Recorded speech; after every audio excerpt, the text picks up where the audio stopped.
Marcus മർഗലോ times of ഇന്ത്യക്ക് വേണ്ടിയിട്ടുള്ള പുള്ളിയുടെ ലേറ്റസ്റ്റ് ആർട്ടിക്കിൾ പബ്ലിഷ് ചെയ്തപ്പം അതിനകത്ത് വ്യക്തമായിട്ട് പറഞ്ഞിരിക്കുന്നത് എന്താണെന്ന് വെച്ചാൽ FC ഗോവ ബാംബോലിമിൽ വെച്ചിട്ട് അവരുടെ പ്രീ സീസൺ പരിശീലന പരിപാടികൾ ആരംഭിച്ചിട്ടുണ്ട് എന്നാണ്. മലയാളി താരമായിട്ടുള്ള അലൻ സജിയും പിന്നെ റിലയൻസ് ഫൗണ്ടേഷനിൽ നിന്ന് കൊണ്ടുവന്ന മറ്റൊരു പ്രതിരോധ നിര താരവും മാർക്കസ് മർഗലോ ഇംപ്രസ് ചെയ്യാൻ വേണ്ടിയിട്ട് വളരെ കഠിനമായിട്ട് തന്നെ അധ്വാനിക്കുന്നുണ്ട്.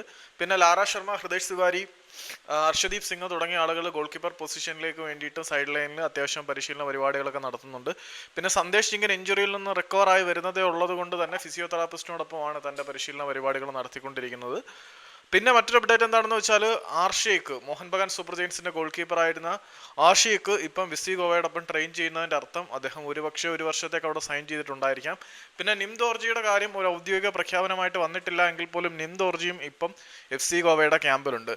കാര്യങ്ങൾ പറഞ്ഞു വരുന്നത് എന്താണെന്ന് വെച്ചാൽ അവർ ഔദ്യോഗികമായിട്ട് സൈൻ ചെയ്തതായിട്ട് പ്രഖ്യാപിക്കാത്ത താരങ്ങൾ ഉൾപ്പെടെ FC ഗോവയുടെ പരിശീലന സെഷനുകളിൽ വ്യാപകമായിട്ട് പരിശീലനം നടത്തിക്കൊണ്ടിരിക്കുകയാണ്.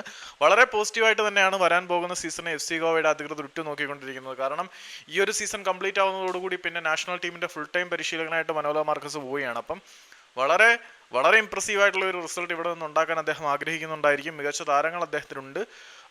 അലൻ സജിയെ പോലെയുള്ള താരങ്ങൾ ഇംപ്രസ് ചെയ്യാൻ വേണ്ടി ആത്മാർത്ഥമായിട്ട് പരിശ്രമിക്കുന്നുണ്ട്. ലാറ ശർമ്മ ഇത്തവണ കഴിഞ്ഞ തവണ കേരള ബ്ലാസ്റ്റേഴ്സിനോടൊപ്പം കാര്യമായിട്ടുള്ള അവസരങ്ങൾ കിട്ടിയില്ല എങ്കിൽ പോലും ഇത്തവണ FC ഗോവയ്ക്കൊപ്പം അതൊക്കെ കിട്ടുമെന്ന് പ്രതീക്ഷിക്കാം.